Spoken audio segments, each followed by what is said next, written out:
On a Wednesday at Mountainside Middle School in Scottsdale, it's not a teacher presenting at the front of the library. What is Marfan Syndrome? It's Beckett Hotchkiss, a student. Marfan Syndrome is a genetic disorder that affects the body's connective tissue. Beckett giving his classmates a lesson in what his life is like living with Marfan Syndrome. Do you remember when you first learned that you had Marfan? I was 6 when I first learned, and I don't really remember anything. But his mom, Brandy, does. When Beckett first got diagnosed, it was his eyes. He had dislocated lenses, and that was the first step in going through the process with him. As a mom, what was that like, to start learning kind of this new chapter? Very scary, because you, of course, come home from that first initial eye doctor appointment when they're like, oh, you could have Marfan, Ehlers-Danlos, VED, something like that, and you Google it, and life-threatening comes up, and you're there with a 6-year-old. Genetic testing confirming Beckett's diagnosis. At 11, he's already had multiple surgeries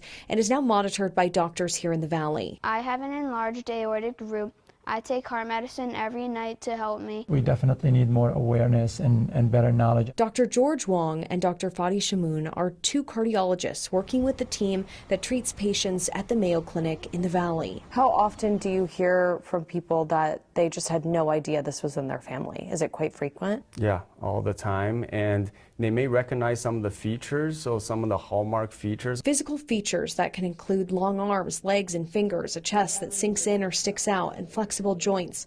But some signs aren't so easily spotted. The aorta, which is the largest artery in the body and the largest vessel, an area that's commonly affected in Marfan syndrome, you can't tell on physical exam, and oftentimes, the majority of the time, they have no symptoms such as chest pain or discomfort, all the while it's enlarging, inside their bodies. How essential is it to just have that monitoring? Monitoring does help us recognize when the risk of dissection or the tear is elevated. Some medicines and preventative surgery can help manage Marfan syndrome, but these doctors hope more research will bring greater treatment options. Hopefully the future will have better diagnostic tools, better monitoring tools, where we're not just measuring the size of the aorta, but we're measuring the stress on the aorta, and better therapeutics. Is it scary sometimes?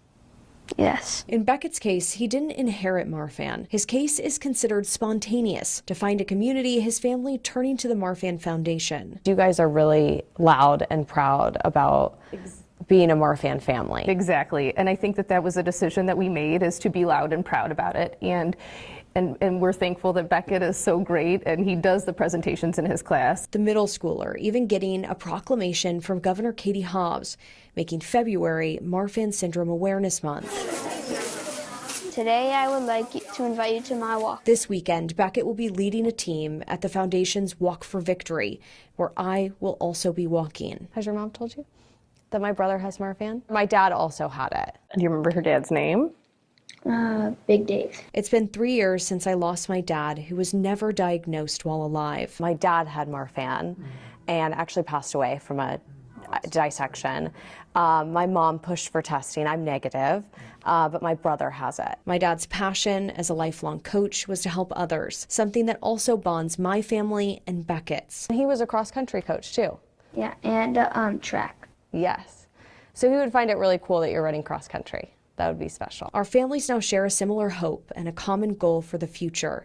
We're all kind of like, I don't want to say family, but we're all... Yeah, the Marfan family. We call it Marfan magic. Hoping that magic and our own stories can spark change and maybe even save a life. For Arizona Tonight, I'm Ashley Holden.